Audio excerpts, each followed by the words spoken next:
Tes, tes, tes. Assalamualaikum warahmatullahi wabarakatuh. Salam sejahtera bagi kita semua. Om Swastiastu, Namo Buddhaya, Salam Kebajikan. Perkenalkan, nama saya Panji Pratama Sumardani dengan nomor induk mahasiswa 4004032462000 dari program studi teknologi rekayasa otomasi Sekolah Vokasi Universitas Diponegoro. Video kali ini aku akan menjelaskan sistem kendali temperatur dengan Autonix TK4S, T4RN dengan secara otomatis pengambilan datanya menggunakan software DIQ Master. Seperti itu, jadi kita akan sebelumnya kan itu secara manual, dan sekarang kita akan otomatis. Kurang lebih teknisnya sama, namun kita di sini menggunakan software DIQ Master. Oke, langsung aja buka DIQ Masternya.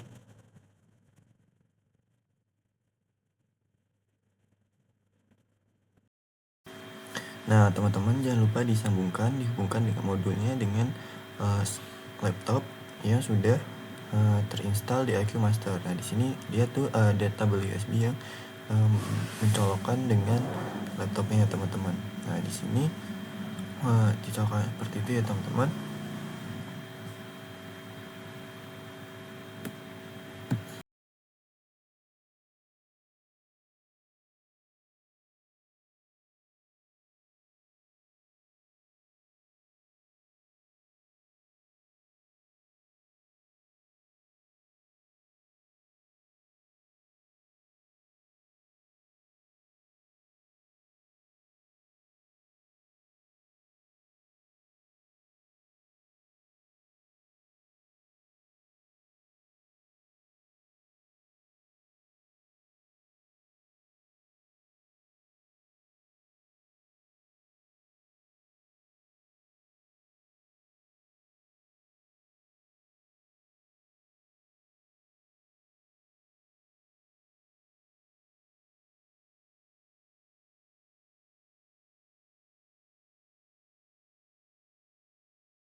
Nah, di sini kalau kita buka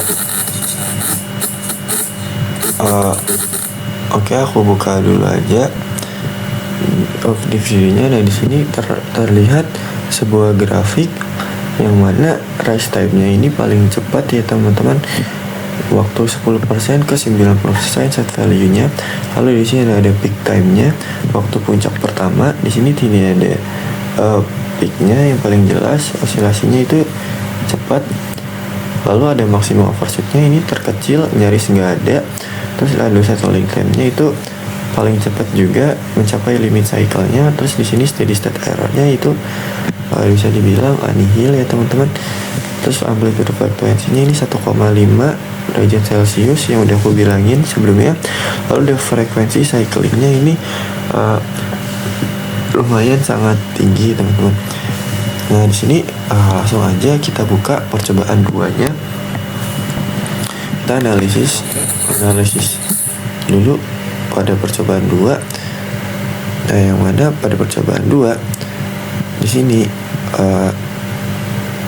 maaf teman-teman, agak kurang jelas. Nah, di sini suhu pertama kalinya yaitu 30 derajat Celcius. Lalu di set value-nya atau suhu yang disettingnya itu 50 derajat Celcius. Nah, di sini aku pakai histeresisnya itu sekitar 3 ya teman-teman. Sekitar 3 derajat Celcius aku setting. Nah, lalu di sini suhu maksimum rata-ratanya itu 51, sedangkan suhu minimum rata-ratanya itu 48,5. Nah, maka amplitude osilasinya yaitu sekitar 3 derajat Celcius, yaitu ya dikurangi dari suhu maksimumnya sekitar 51,5 dikurangi 48,5 yang suhu minimum rata-ratanya, dihasilkan 3,5. Nah, di sini terlihat di grafiknya frekuensi cyclingnya ini lumayan bisa tergolong sedang ya teman-teman.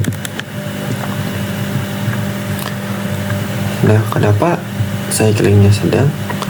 Nah, di sini kalau misalkan cyclingnya sedang, maka relay lebih jarang adanya, lebih jarang antara kayak on off-nya itu nggak begitu cepat dan itu lambat ya teman. Nah, di sini kita lihat dari grafiknya ya teman-teman.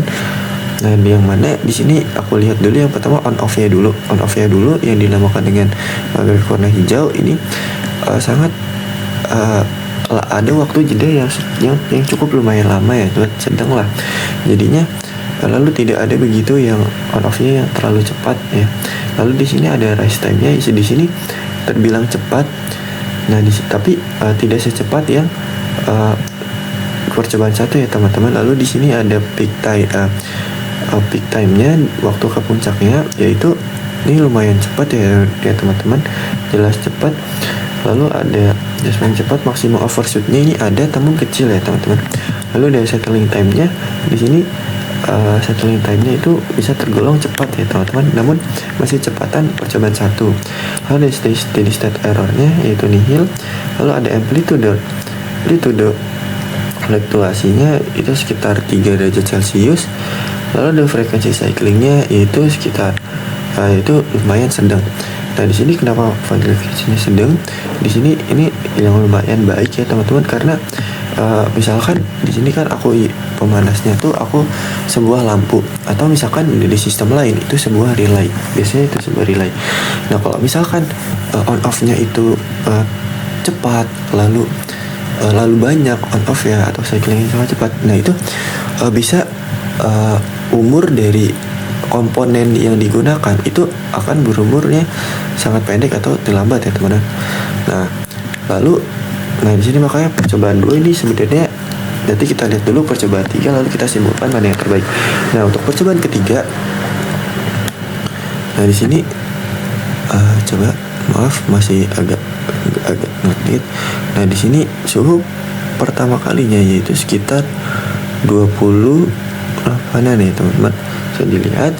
Nah, selalu di sini set value-nya itu sekitar 50. Nah, set value-nya sama 50.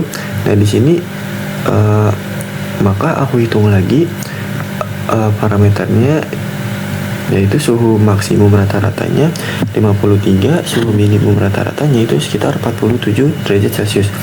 Nah, maka amplitude osilasinya dikurangin 53 dikurangin 47, maka hasilnya yaitu 6 derajat Celcius. Nah, ini hampir sama dengan nilai histeresis yang aku berikan, yaitu sekitar 6 derajat Celcius. Nah, di sini frekuensi cyclingnya tergolong lumayan lambat ya teman-teman.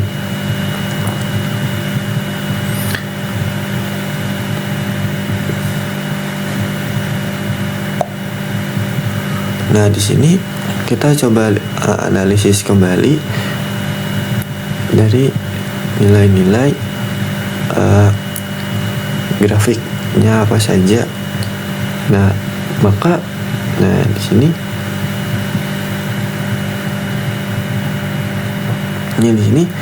grafiknya ya teman-teman. Di sini terlihat banget dari suhu aktualnya itu turun di akhirnya itu turun dari set value-nya di bawah 50 yang cukup lama ya teman-teman. Di sini cyclingnya itu sangat rendah sekali, sehingga present value-nya menyesuaikannya itu lama teman-teman, atau control off-nya itu lama. Nah, di sini kita lihat lagi parameter yang lebih detailnya, yaitu rest time-nya. Di sini paling lambat teman-teman. Lalu ada peak time-nya. Di sini peak time-nya waktu puncak pertama juga itu lama.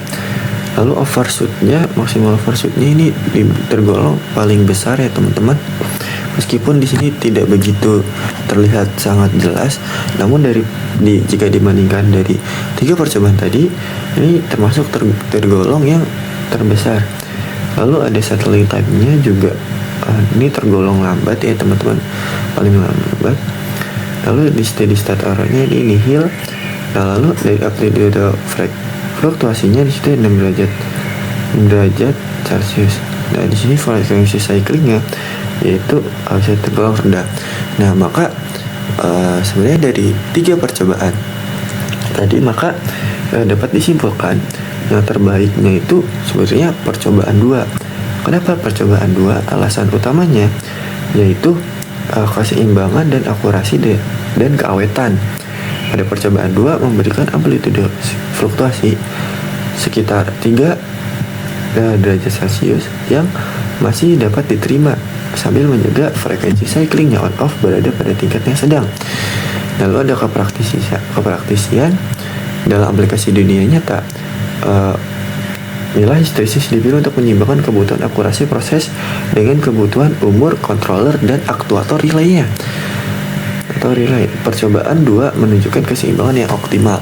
Lalu di sini kan aku bilang yang udah aku jelasin ya tadi ya teman-teman, on off-nya itu pada percobaan 2 itu ada cepat tanggap dari set value-nya, tapi tidak begitu yang cepat banget ya teman-teman, sehingga ini dapat menjaga umur dari relay atau kontaktor atau mungkin komponennya yang digunakan ya teman. Karena kan kalau on off-nya cepat itu kan bisa menimbulkan kerusakan pada komponen itu sendiri. Nah, lalu kita lanjut aja ke controller dari PID. Ini kan aku udah coba on off dari percobaan 3 ya teman. 1, 2, 3 on off. Nah, di sini pada percobaan on off di yang mana sebelumnya kita harus setting dulu kontrol komennya. Ya, coba kita buka lagi video IAQ Master ya. Nah, di sini pada di IAQ Master ya. Sebentar aku cariin yang tepat dulu.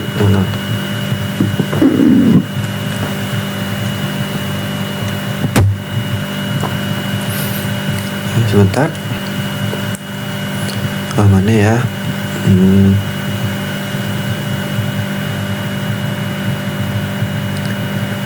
Di sekitar sini. Nah, ini ada ya teman-teman. Ini tuh, aduh, maaf. Nah, di sini kita setting dulu komen variabelnya kita udah read up, lalu kita setting di sini. Kontrolnya di sini kita ubah jadi PID, teman-teman. Di sini kita ubah jadi PID. Nah, di sini kita ubah dulu. Nah, kita akan menyesuaikan. Nanti kalau kita ubah nilai PID-nya, maka kita bisa menyesuaikan nilai proporsional, I-nya, integratifnya, lalu derivatifnya itu berapa nilai D-nya. Nah, di sini nanti di situ ya, di parameter satunya ya, teman-teman, kita bisa mau settingnya. Nah, di sini pada parameter banyak.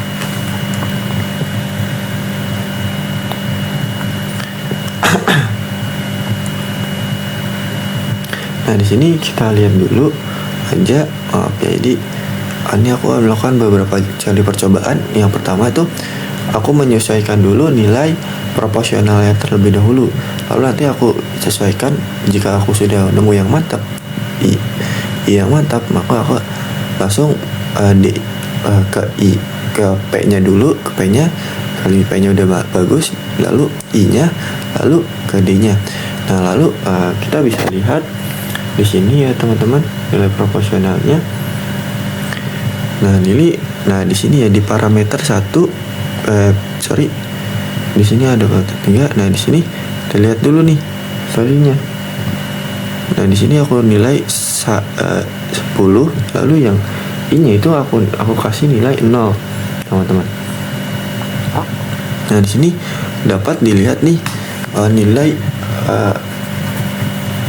suhu present value-nya untuk mencapai ke puncaknya itu sangat cepat ya, teman-teman, sangat cepat. Lalu di sini agak stabil. Nah, di sini aku coba tambahin nilainya 25. Nah, di situ tuh agak kurang baik ya, teman-teman. Yang mana di sini itu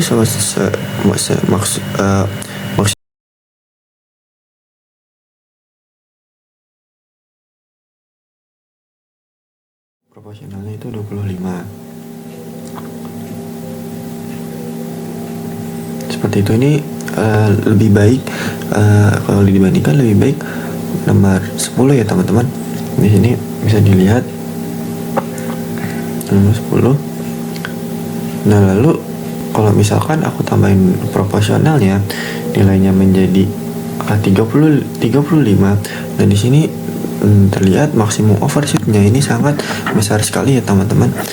Nah, lalu dari present value-nya sendiri itu sangat buruk. Nah, ini sangat tidak stabil, teman-teman. Di sini aku tambahin nilai proporsionalnya menjadi 50, maka grafiknya akan seperti tadi. Nah, seperti ini ya, teman-teman. Nah, di sini dapat aku tarik kesimpulan kalau misalkan semakin tinggi nilai present value-nya, maka semakin cepat nilai ke rise time-nya atau ke peak time-nya. Namun di sini yang dikorbankan adalah overshoot-nya. Di sini nilai suhu present value-nya sangat jauh dari suhu yang kita inginkan atau suhu set point-nya, setting variabelnya. Seperti itu, teman-teman. Nah, maka aku gunakan proporsional, yaitu nilai 10 yang tidak ada maksimum overshoot-nya yang tidak terlalu tinggi. Nah, di sini maksimum overshoot-nya yang tidak terlalu tinggi. Jadi aku mempertimbangkan dari steady time-nya, steady state-nya untuk yang lebih baik. Nah, di sini aku udah tetapkan nilai 10. Nah, maka aku cari nilai integralnya, teman-teman. Integralnya aku coba 10. Nah, di sini nilainya agak lumayan stabil. Namun di sini di akhir ini nilai 10-nya ini sangat turun ya, teman-teman. Di sini turun nih. Nah, present value-nya dari setting value-nya. Jadi set value-nya, nilainya. Kenapa begitu? Nah, aku juga Nah, maka aku coba tambahin lagi nilai integralnya menjadi 25. Nah, di sini lumayan baik ya, teman-teman. Di sini suhu aktualnya dengan suhu set point-nya ya, di sini sama ya, teman-teman, nilainya dari present value-nya. Nah, di sini waktunya juga cepat ke setting point-nya, namun di akhirnya masih terdapat nurun. Nah, di sini aku atur lagi. Di sini integralnya aku coba kalikan 2 yaitu 50. Nah, di sini terlihat grafik yang sangat baik ya teman-teman. Di sini steady state errornya ini nyaris nggak ada ya teman-teman. Nyaris nggak ada, ini nilainya sama. Nah, terus di sini rise time-nya juga nih lumayan naik, tingkat baik meskipun ada terdapat overshoot yang sedikit ya teman-teman. Nah, sedikit. Nah, maka aku dapat simpulkan dibandingkan dari ketiga percobaan tadi, aku dapat simpulkan aku menggunakan integral 50. Nah, di sini integral di sini aku setting lagi di sini dari nilai heading dari derivationnya yaitu sekitar 10. Nah, dapat dilihat ketika aku setting derivationnya 10 di sini semakin lama ya teman-teman ke puncaknya atau time peaknya, waktu ke puncaknya. Namun di sini meredam ya teman-teman, overshootnya sedikit, waktunya juga waktu overshootnya itu agak lumayan lama. Nah, lalu di sini aku tambahin nih ke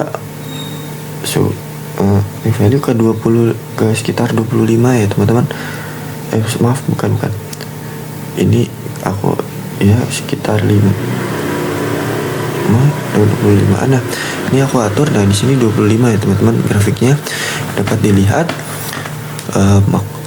Di sini setting peaknya waktu ke puncaknya ini lumayan agak lama, tapi dapat dilihat teman-teman di sini hampir steady ya teman-teman. Di sini steady errornya hampir nggak ada, sangat sedikit, sangat kecil sekali. Maksimum overshootnya ini juga kecil tergolongnya, waktunya juga sebentar. Nah, di sini tapi tidak sebaik yang tadi ya teman-teman, yang 10 itu ya teman-teman. Nah, di sini coba aku bandingkan dengan yang di sini yang 50 teman-teman. Sini ke 50. Di sini waduh semakin lama teman-teman. Waktu ke puncaknya semakin lama. Di sini ada overshootnya ya teman-teman, steady state errornya juga ada. Nah, ini semakin buruk ya teman-teman. Malahan grafiknya tidak stabil. Nah, makanya itu heading derivationnya gak aku ke 50-in. Ini aku lebih lambat ya teman-teman. Nah, jadi kalau misalkan derivationnya ini aku simpulkan lagi, semakin besarnya nilai derivationnya ini semakin lama teman-teman. Apanya yang lama? Waktu ke puncaknya, terus dari rise time-nya juga ini agak lama ya teman-teman. Nah, maka aku simpulkan dari maka aku tegaskan kembali, maka aku gunakanlah derivationnya yaitu sebesar 5 ya teman-teman. Derivationnya itu 5 atau 10 ya teman-teman di sini. Jadi aku gunakan jadi teman-teman, maka udah aku kesimpulan setelah tadi mencoba berbagai cobaan sampai 10 kali percobaan atau lebih bahkan, ketika aku pertama aku setting dulu nilai proporsionalnya itu berapa, mencari yang tepat dari steady state errornya yang sedikit ya teman-teman.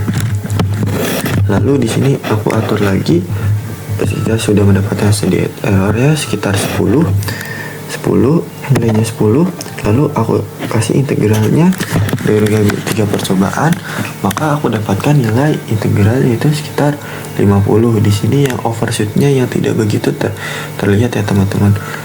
Nah, lalu di sini heading derivationnya yaitu yang sebesar 5 ya teman-teman. Heading derivationnya itu sekitar sebesar 5. Maka profesionalnya 10. Maka nilai yang terbaik yang udah dapat aku simpulkan dari percobaan-percobaannya, maka PI nilai P ya profesionalnya yaitu 10, I nya yaitu integralnya sebesar 50, lalu derivationnya atau derivatifnya yaitu sebesar 5 teman-teman. Jadi P nya 10, I nya 50, D nya 5. itulah nilai terbaik yang udah aku melakukan percobaan. Mungkin itu saja dari saya. Wassalamualaikum warahmatullahi wabarakatuh.